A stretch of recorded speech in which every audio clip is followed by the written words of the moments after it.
Hi, my name is Jacqueline Thibodeau. I'm a therapist who works in Toronto, Ontario. Today, I want to talk about the difference between sex addiction and an affair, and why it might be incredibly devastating to find out that your spouse has a sex addiction. I want to start by acknowledging that whether it's an affair or sex addiction, the experience of betrayal that can be felt by a spouse is profound. We're not here to compare or measure pain. It's simply to understand the experience that we're working with. So what's the difference? What is the difference between one or two affairs and a sex addiction? First of all, when there's an affair, it's often a symptom of a problem in the relationship, that it signifies a type of breakdown between the couple. Secondly, when we're talking about a sex addiction, that existed even before the relationship began, meaning that the person with the addiction likely brought it into the relationship. The behaviors might have escalated or changed. However, that was going to be there in that relationship regardless who the spouse was. Another difference is that there is no before or after, meaning that folks who are recovering from an affair can often mark life before the affair and life after the affair.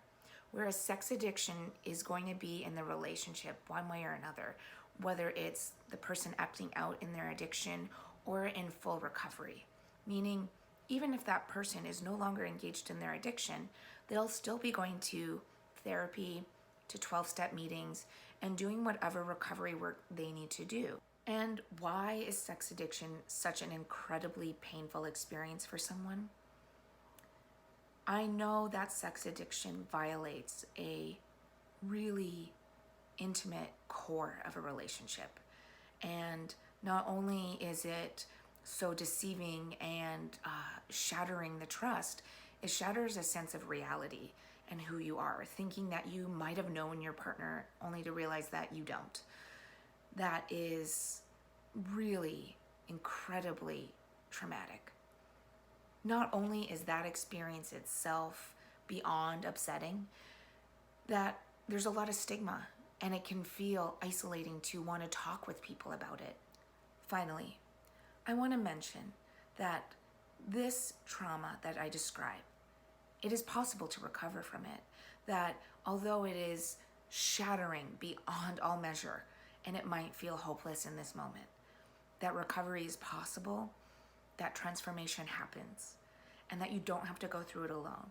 Whether it's reaching out through your community, through an online community, reaching out to a therapist or a trusted and valued friend, that I really want to encourage folks to know that they don't have to suffer in silence, that education is part of recovery, to continue to watch videos and read as much as you can, as well as connect with other people who might be going through something similar.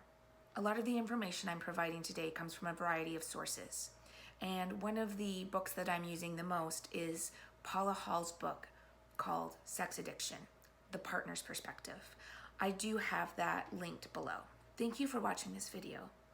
If you have any questions or comments, or perhaps you have a topic that you want me to discuss in a future video, please let me know in the comments below. Thank you.